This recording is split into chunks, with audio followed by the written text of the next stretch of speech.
Hey guys, welcome back to my channel एजुगैबर और आप सबका स्वागत है फिर से हमारी एक नई शानदार वीडियो में। आज के वीडियो का टॉपिक जो है अभी काफ़ी करंट में जो चल रहा है उसके बारे में है, जो कि स्यूसेट, जिसको हम कॉमन यूनिवर्सिटीज़ का जो एंट्रेंस टेस्ट होता है वो बोलते हैं, जिसकी फुल फॉर्म होती है हम central university common entrance test भी बोलते हैं, जिसको शॉर्ट फॉर्म में स्यूसेट कहा जाता है। और जेएनयू का एंट्रेंस एग्जामिनेशन तो आप सबको पता ही होगा कि जेएनयू कितनी प्रोमिनेंट यूनिवर्सिटी है। उसके जितने भी सारे कोर्सेज हैं उसमें किसी पे भी मेरिट बेस पर एडमिशन नहीं होता है, सभी के लिए जो है एंट्रेंस कंडक्ट कराया जाता है। जैसे कि डीयू अपनी एंट्रेंस के लिए डुएट को कंडक्ट कराती है, जैसे कि दिल्ली यूनिवर्सिटी एंट्रेंस टेस्ट जिसको बोलते हैं, उसी तरीके से जेएनयू भी जो है अपनी सभी कोर्सेज के लिए डिफरेंट एंट्रेंस टेस्ट को जो है कंडक्ट करवाती है।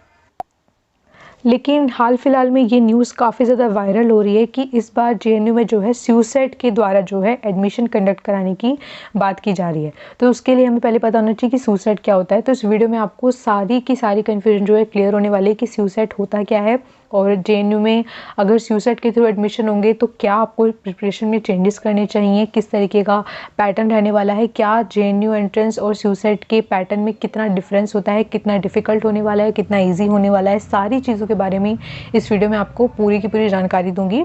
और आई होप आपको जो है वीडियो हेल्पफुल लगेगी तो चैनल को सब्सक्राइब कर लेना और वीडियो को लाइक, कमेंट और शेयर कर देना, बिकॉज आपके सब्सक्राइब करने से और लाइक करने से ही हमें पता चलता है कि आपको जो है वीडियो हेल्पफुल लग रही है या नहीं लग रही है, ताकि हम और अच्छी जो है वीडियोस और इन्फॉर्मेशन के साथ बाकी अदर वीडियोस को भी आगे जल्दी लेकर आएँ।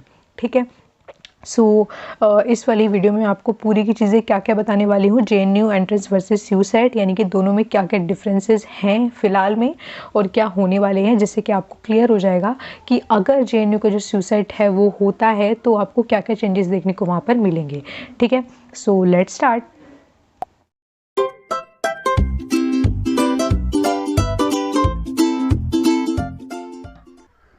इससे पहले कि मैं स्यूसेट और जेएनयू के जो कंपैरिजन है वो आपको यहाँ पे शो करूँ, मैं उससे पहले जस्ट एक छोटा सा बैकग्राउंड आप लोगों को देना चाहती हूँ अबाउट जेएनयू और स्यूसेट। ठीक है, तो अगर हम यहाँ पे बात करते हैं जेएनयू की, तो जेएनयू जो था अभी तक अपना पर्सनल एंट्रेंस एग्जामिनेशन जो है कंडक्ट करवाता था, जिसमें कि आपको सिर्फ और सिर्फ जेएनयू में एडमिशन लेने के लिए ही क्वेश्चंस पूछे जाते थे। ठीक है, और वहीं अगर हम बात करें स्यूसेट की, तो ये एक ऐसा एंट्रेंस एग्जामिनेशन होता है जो कि कॉमन होता है डिफरेंट यूनिवर्सिटीज़ का। इसका मतलब क्या है, इसमें जो जितनी बड़ी बड़ी सेंट्रल यूनिवर्सिटीज़ होती हैं उनको मिलाकर एक ओनली वन एग्जामिनेशन जो है आपका लिया जाता है, ताकि आप लोगों को डिफरेंट यूनिवर्सिटी के लिए अलग अलग एग्जामिनेशन ना देना पड़े। बिकॉज बच्चे जो हैं अपने एडमिशन के लिए चांसेस को बढ़ाना चाहते हैं और वो जो है काफ़ी सारे एग्जामिनेशन फिर उनको देने पड़ते हैं डिफरेंट यूनिवर्सिटीज़ के। तो सेंट्रल यूनिवर्सिटीज़ का एक कॉमन एग्जामिनेशन होता है, जिसमें कि आपकी टोटल अभी तक जो है यहाँ पे 14 सेंट्रल यूनिवर्सिटीज़ हैं। ठीक है, जिसमें से 2021 में 12 सेंट्रल यूनिवर्सिटीज़ ने जो है था स्यूसेट में पार्टिसिपेट किया था, और जेएनयू जो है अपना पर्सनल एंट्रेंस टेस्ट जो है अभी तक लेता आया है। बात करें अगर पेपर की, तो जेएनयू में भी आपके जो है 100 क्वेश्चन होते हैं, स्यूसेट में भी आपके जो है 100 क्वेश्चन होते हैं। ठीक है, लेकिन दोनों के एग्जामिनेशन में डिफरेंस क्या है, जेएनयू में जो क्वेश्चन पूछे जाते हैं वो पर्टिकुलरली आपके सब्जेक्ट के ही अकॉर्डिंग ओनली पूछे जाते हैं। फॉर एग्जाम्पल, आप पॉलिटिकल साइंस के स्टूडेंट हो, ठीक है, तो आपके एग्जामिनेशन में जो 100 क्वेश्चन आएंगे वो सिर्फ और सिर्फ पॉलिटिकल साइंस से ही रिलेटेड होंगे। और वहीं अगर हम स्यूसेट की बात करें, तो यहाँ पे जो है पेपर दो चीज़ों में डिवाइड होता है। एक होता है आपका पार्ट ए और दूसरा होता है आपका पार्ट बी।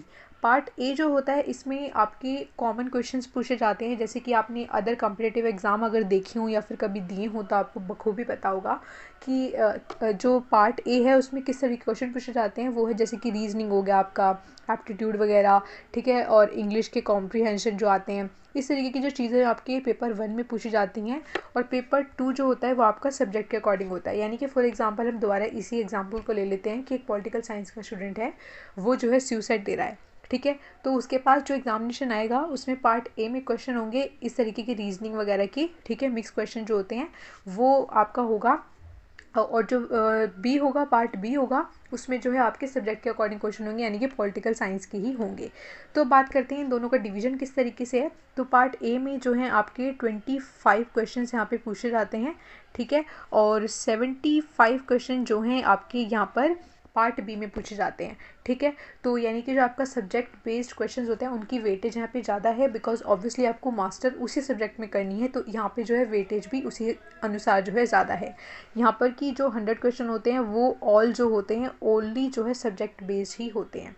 ठीक है, तो ये तो हो गई इनके एग्जामिनेशन की बात। अब बात करते हैं इनके बैकग्राउंड की। ठीक है, कि JNU जो था अभी तक जो था वो सब्जेक्टिव पेपर लेता था 2019 तक। सब्जेक्टिव का मतलब होता है जिसमें आपको ऐसे टाइप क्वेश्चन देने होते हैं जैसे कि आप अपने कॉलेज वगैरह में देती हो ना सेमेस्टर एग्जामिनेशन, उसमें जिस तरीके से आंसर लिखना होता है उसी तरीके से JNU जो है पहले पेपर लेता था। लेकिन 2019 के ऑनवर्ड से जो है उसने पेपर को ऑब्जेक्टिव कर दिया है, जिसमें कि आपको MCQ बेस्ड क्वेश्चन पूछे जाते हैं। ठीक है, और वहीं अगर हम स्यूसेट की बात करें तो स्यूसेट जो है 2010 से कंडक्ट करवाया जा रहा है। ठीक है, और जो JNU है वो आपका ऑब्जेक्टिव बेस्ड तरीके से जो है NT के द्वारा 2019 से कंडक्ट करवाया जा रहा है। ठीक है, दोनों को ही जो है एक कॉमन टेस्टिंग एजेंसी जिसको हम NT बोलते हैं, नेशनल टेस्टिंग एजेंसी, जो कि सारे के सारे एंट्रेंस एग्जामिनेशन को कंडक्ट करवाती है इंडिया में, दोनों को ही NT कंडक्ट करवाती है। ठीक है, और दोनों में डिफरेंस क्या है वो भी मैंने आपको बता दिया है। ठीक है, तो अभी इसी बैकग्राउंड के साथ मैं आपको दोनों के बीच का डिफरेंस जो है आगे बताने वाली हूँ, तो प्लीज़ आप उसको ध्यान से देखिएगा। और आई होप ये जो मैंने आपको छोटा सा एक बैकग्राउंड दिया है दोनों के बारे में वो आपको अच्छे से समझ आया होगा। ठीक है, so let's start to the comparison. Okay, so ये जो स्लाइड है मैंने आप लोगों के लिए प्रिपेयर करी है ताकि आप लोगों को जो है समझ आ जाए कि स्यूसेट में क्या क्या चीज़ें होती हैं और JNU के एंट्रेंस एग्जामिनेशन में अब तक क्या चीज़ें होती थी, और अगर JNU जो है स्यूसेट में कन्वर्ट हो जाता है तो क्या क्या जो है यहाँ पर डिफरेंसेस होने वाले हैं। ठीक है, लेकिन इन सब चीज़ों को बताने से पहले मैं यहाँ पे एक चीज़ क्लियर करना चाहती हूँ कि स्यूसेट के लिए ऑफिशियल नोटिफिकेशन अभी तक नहीं आया है कंफर्म्ड। लेकिन अभी हाल फिलहाल में जो है काउंसिल की एक मीटिंग बैठी थी JNU की, जिसमें जो है ये बात कही गई थी कि अगर जो है JNU की तरफ से कंफर्म हो जाता है स्यूसेट, तो वो जो है सेंट्रल यूनिवर्सिटी जिस तरीके से कॉमन टेस्ट अपना जिसको हम स्यूसेट बोलते हैं करवाती है, उसी तरीके से जो है JNU भी इसमें शामिल हो जाएगा। लेकिन ऑब्वियसली जो है इतनी सारी बातें आगे बढ़ चुकी है, काउंसिल की मीटिंग हो चुकी है, सिर्फ ये ऑफिशियली अनाउंस होना बच गया है। तो आप ये मान के चलिए कि 90% जो है आपका स्यूसेट इस बारी होने ही वाला है। ठीक है, तो इस नज़रिए के साथ आप इस वीडियो को देखिएगा कि स्यूसेट आपका जो है 90% कन्फर्म है, लेकिन ऑफिशियली नोटिफिकेशन अभी नहीं आया है। ठीक है, और ऑफिशियली नोटिफिकेशन आएगा तो उसमें आपको सारी चीज़ें बताई जाएंगी, सिलेबस वगैरह, डेट, कब से एग्जामिनेशन है, और आपको प्रिपरेशन के लिए जो है थोड़ा समय भी दिया जाएगा। ठीक है, तो आप चिंता में मत रहिएगा कि आपको एकदम लास्ट में जाके नोटिफिकेशन में बताया जा रहा है, भाई सरप्राइज़ दे रहे हैं कि स्यूसेट के द्वारा एडमिशन हो रहा है। ठीक है, तो ऐसा कुछ भी नहीं होने वाला है। आप नोटिफिकेशन के लिए वेट करना, अगर स्यूसेट कन्फर्म हो जाता है तो उसके लिए एक अच्छी सी नोटिफिकेशन कुछ समय पहले ही आ जाएगी, जिसमें आपका सिलेबस वगैरह सब कुछ डिफाइंड बता दिया जाएगा। लेकिन जो आज की वीडियो में कंपैरिजन है, बिकॉज अभी तक कोई ऑफिशियल नोटिफिकेशन नहीं आया है और बच्चे इसको लेकर काफ़ी ज़्यादा कंफ्यूज थे, तो अभी तक का जो मैं आपको कंपैरिजन करके दिखाने वाली हूँ वो जो स्यूसेट का पैटर्न अब तक चलता है और जो JNU का पैटर्न अब तक चलता है उन दोनों को लेकर बनाया है। ठीक है, और अगर कोई ऑफिशियल नोटिफिकेशन नहीं आती है तो उसके ऊपर भी मैं जो है वीडियो ज़रूर लेकर आऊँगी, इसलिए आप जो है चैनल को सब्सक्राइब कर लेना ताकि आप ऐसी इंपॉर्टेंट वीडियोस को जो है मिस ना करो, और पसंद आए तो अपने दोस्तों के साथ शेयर करना और लाइक भी करना और कमेंट करके बताना कि आपको वीडियो कितनी हेल्पफुल लगी। ठीक है, सो बात करते हैं कि अब दोनों में क्या क्या डिफरेंस है। ठीक है, तो ये जो है मैंने आप लोगों के लिए एक टेबल यहाँ पे प्रिपेयर करी है जिसके पॉइंट जो है मैं आपको एक एक करके यहाँ पे समझाने वाली हूँ। ठीक है, सो सबसे पहला जो पॉइंट है यहाँ पे वो है हमारा JNU एंट्रेंस ओनली। इसका मतलब क्या है कि जो JNU का एंट्रेंस एग्जामिनेशन होता है वो सिर्फ और सिर्फ जो JNU के ही कोर्स है उसी में एडमिशन लेने के लिए दिया जाता है। किसी अदर यूनिवर्सिटी में आपको उस बेस पर एडमिशन नहीं मिल सकता। अगर हम स्यूसेट की बात करें दूसरी तरफ, तो ये एक कॉमन एंट्रेंस टेस्ट होता है जिसमें डिफरेंट सेंट्रल यूनिवर्सिटी जो है पार्टिसिपेट करती हैं। अभी तक जो है 14 यूनिवर्सिटीज इसके अंदर रजिस्टर्ड हैं, जिसमें और 4 स्टेट यूनिवर्सिटी हैं, और 2021 में जो है 12 यूनिवर्सिटीज़ ने जो है स्यूसेट को कंडक्ट करवाया था। ठीक है, तो स्यूसेट में जो है डिफरेंट यूनिवर्सिटीज़ का इकट्ठा एक कॉमन एंट्रेंस टेस्ट होता है जिसमें कि आपके मार्क्स के बेस पर जो है आपको यूनिवर्सिटी में आप एडमिशन ले सकते हो। उसके बाद है JNU एंट्री बेस्ड। ठीक है, यानी कि जैसे कि मैंने आपको बताया ऑलरेडी कि जो JNU का जो टेस्ट है वो पर्टिकुलरली उसके अपने खुद के कोर्स के लिए ही होता है, किसी और में जो है आप एडमिशन उसके बेस पर नहीं ले सकते। जबकि जो स्यूसेट होता है उसमें ऑल इंडिया की जो है सेंट्रल यूनिवर्सिटीज़ जितनी भी रजिस्टर्ड यूनिवर्सिटीज़ हैं उनका जो है मिलकर इकट्ठा एक कॉमन एंट्रेंस टेस्ट लिया जाता है। ठीक है। सिलेबस की बात करें तो जेएनयू का एक पर्टिकुलर डिफाइंड सिलेबस होता है पर सब्जेक्ट। फॉर एग्जांपल दोबारा से हम पॉलिटिकल साइंस का अगर एडमिशन लेते हैं, एग्जांपल लेते हैं, तो अगर आप पॉलिटिकल साइंस के कोर्स में जो है एंट्रेंस देना चाहते हो तो आपको जो है पर्टिकुलरली जो जेएनयू का सिलेबस है उसी को ही फॉलो करना पड़ेगा। ठीक है, ऐसा नहीं है कि आप स्यूसेट का सिलेबस पढ़िए जेएनयू दे रहे हो, बिकॉज स्यूसेट का पैटर्न जो है वो अलग है। जैसे कि मैंने आपको ऑलरेडी बताया कि पार्ट ए और पार्ट बी में डिवाइडेड है, तो जेएनयू का अपना एक अलग पैटर्न अब तक चलता है और अलग सिलेबस चलता है। अगर हम स्यूसेट की बात करें तो वहाँ पे कॉमन सिलेबस होता है एक तरीके से, जिसमें कि पार्ट ए जो होता है वो कॉमन होता है सभी के लिए, जिसमें मैंने आपको बताया कि लॉजिकल रीजनिंग इस तरीके के क्वेश्चन होते हैं। ठीक है, उसके बाद है all entrance based on your particular subject. मैं आपको ऑलरेडी ये चीज़ बता चुकी हूँ कि जो जेएनयू में एंट्रेंस अब तक होता आया है उसमें आपके सारे के सारे क्वेश्चन, फॉर एग्जांपल अगर 100 क्वेश्चन का पेपर है तो आपके सारे के सारे क्वेश्चन जो है आपके ओनली सब्जेक्ट बेस्ड होने वाले हैं। ठीक है, अगर आप पॉलिटिकल साइंस का दे रहे हो तो आपके सारे 100 क्वेश्चन पॉलिटिकल साइंस से ही होने वाले हैं। वहीं अगर हम स्यूसेट की बात करें तो वहाँ पे 2 तरीके से पेपर डिवाइडेड है, एक है पार्ट ए और एक है पार्ट बी। मैं आपको ऑलरेडी बता चुकी हूँ इसके बारे में, तो इसमें जो है मैं ज़्यादा इलेबोरेट इसको यहाँ पे नहीं करूँगी। उसके बाद अगर हम पेपर की बात करें नंबर की, तो जेएनयू में भी 100 क्वेश्चन आते हैं और स्यूसेट में भी जो है 100 क्वेश्चन ही आते हैं। लेकिन जो सबसे ध्यान देने की बात यहाँ पे है वो है कि जेएनयू में अभी तक नो नेगेटिव मार्किंग थी। ठीक है, जो जेएनयू का अभी तक टेस्ट लिया जाता था उसमें किसी भी तरीके की कोई भी नेगेटिव मार्किंग नहीं थी। हालांकि स्यूसेट जिस तरीके से होता है, स्यूसेट में यहाँ पे आपकी नेगेटिव मार्किंग आ जाती है। ठीक है, तो ये एक नेगेटिव पॉइंट आप बोल सकते हो। एक तरीके से अच्छा भी है और नहीं भी। अच्छा इसलिए है बिकॉज काफ़ी सारे बच्चे जो है तुक्के के बेस पर भी एडमिशन मैंने लेते हुए देखे हैं। कुछ लोगों को पता नहीं क्यों तुक्के भी इतने अच्छे होते हैं कि उनको एडमिशन मिल जाता है, और कुछ लोगों को ना पढ़ के भी पढ़ के भी उनके क्वेश्चंस गलत हो जाते हैं। ठीक है, तो एक स्मार्ट गैस की भी यहाँ पे बात है। तो एक तरीके से नेगेटिव मार्किंग अच्छा भी होता है कि बच्चे जो हैं, जो समझदार हैं, जिन्होंने पढ़ के एग्जामिनेशन जो देते हैं, उनको पता होता है कि उनको कौन सा क्वेश्चन जो है अटैम्प्ट करना चाहिए और कौन सा नहीं, जिससे कि उनके मार्क्स में ज़्यादा फ़र्क ना आए ड्यू टू नेगेटिव मार्किंग। ठीक है, तो ये एक प्लस पॉइंट भी है, और माइनस इसलिए है कि जेएनयू में अभी तक कोई नेगेटिव मार्किंग नहीं थी, और अगर वो स्यूसेट कंडक्ट करवाएगा तो वहाँ पे ऑब्वियसली जो है उसकी भी नेगेटिव मार्किंग वहाँ पे हो जाएगी। उसके बाद अगर हम बात करें तो जेएनयू के जो क्वेश्चन का स्टैंडर्ड होता है वो हाई लेवल होता है, और जो स्यूसेट होता है उसका लो होता है एज़ कम्पेयर टू जेएनयू। ठीक है, फॉर एग्जांपल जैसे कि मैंने आपको बताया था कि स्यूसेट 2 पार्ट में डिवाइडेड होता है, पार्ट ए और पार्ट बी।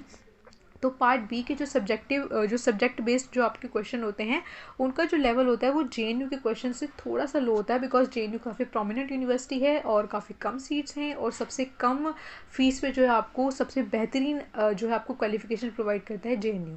तो इसलिए जो है जेएनयू का पेपर का भी जो स्टैंडर्ड होता है वो काफ़ी हाई होता है। तो अगर स्यूसेट में जो है जेएनयू इंक्लूड हो जाता है तो यहाँ पे पूरे चांसेस हैं कि आपके सिलेबस में भी यहाँ पे चेंजेस आ सकते हैं। ठीक है, और अगर कोई चेंजेस आते हैं मैं उसके लिए आपको वीडियो ला दूँगी उसी टाइम पर, तो प्लीज़ चैनल को सब्सक्राइब कर लेना ताकि आपसे कोई भी इंपॉर्टेंट वीडियो यहाँ पे जो है मिस ना हो।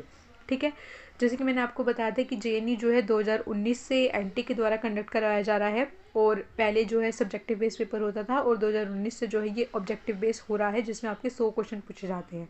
स्यूसेट जो है वो 2010 से हो रहा है, दोनों को ही एनटीए कंडक्ट करवाती है जिसको नेशनल टेस्टिंग एजेंसी बोलते हैं। सारे एंट्रेंस टेस्ट अब जो है एनटीए को दिए जा रहे हैं, डीयू का भी एनटीए ही कंडक्ट करवाती है, यूजीसी नेट वगैरह सारे जो अच्छे एग्जामिनेशन हैं वो आजकल एनटीए ही कंडक्ट करवाती है। ठीक है, तो ये था एक कंपैरिजन ताकि आप लोगों को ज़्यादा कन्फ्यूजन ना रहे कि भाई ये स्यूसेट क्या भला है, बिकॉज काफ़ी सारे बच्चे ऐसे हैं जो सिर्फ अगर जेएनयू या डीयू को अपना टारगेट मान के चलते हैं तो उन्होंने स्यूसेट का नाम भी नहीं सुना होता। सो आई होप आपको ये वीडियो कहीं ना कहीं हेल्पफुल ज़रूर लगी होगी सॉरी। और अगर आपको हेल्पफुल लगी तो प्लीज़ कमेंट करके ज़रूर बताना, चैनल को सब्सक्राइब करना, अपने दोस्तों के साथ शेयर करना। और अभी पिछले कुछ दिनों में मेरे सब्सक्राइबर जो हैं डाउन होते जा रहे हैं, आई डोंट नो वाई, कि आप लोग वीडियो को देखते भी हो, मुझे टेलीग्राम पे भी बताते हो ग्रुप में कि आपको वीडियो अच्छी लगी, इन्फॉर्मेटिव लगी। काफ़ी सारे बच्चों को लास्ट ईयर एडमिशन भी मिला है अच्छी यूनिवर्सिटीज़ में मेरी वीडियोज़ के थ्रू, उन्होंने मुझे थैंक्स भी बोला था। तो प्लीज़ आप चैनल को सब्सक्राइब ज़रूर कर लीजिएगा अगर आपको वीडियो हेल्पफुल लगती हैं, ताकि मेरे को भी जो है पता चले कि आप लोगों को वीडियो हेल्पफुल लग रही है नहीं, मुझे क्या बदलाव करने चाहिए, तो उससे एक मोटिवेशन आता है न्यू वीडियोज़ बनाने का। ठीक है, तो जस्ट एक ये छोटा सा रिक्वेस्ट था मेरा, बाकी आगे के लिए best of luck and thanks for watching. और मिलते हैं आपसे नेक्स्ट वीडियो में। आई होप आपको वीडियो पसंद आई होगी। पसंद आई हो तो प्लीज़ लाइक कमेंट और शेयर करना, और नेक्स्ट वीडियो के लिए और अच्छे मुझे मोटिवेशन देना, ताकि आप लोग सब्सक्राइब करोगे तो मुझे और अच्छी मोटिवेशन आती है और वीडियोस बनाने की। और अगर आपको कोई भी रिगार्डिंग कोई भी डाउट है एंट्रेंस एग्जामिनेशन के बारे में, बुक्स के बारे में, किसी भी चीज़ के बारे में, तो आप मुझे जो है टेलीग्राम पे ज्वाइन कर सकते हो। टेलीग्राम का नाम है एजुग्राइबर, और नीचे डिस्क्रिप्शन बॉक्स में भी आपको लिंक मिल जाएगा।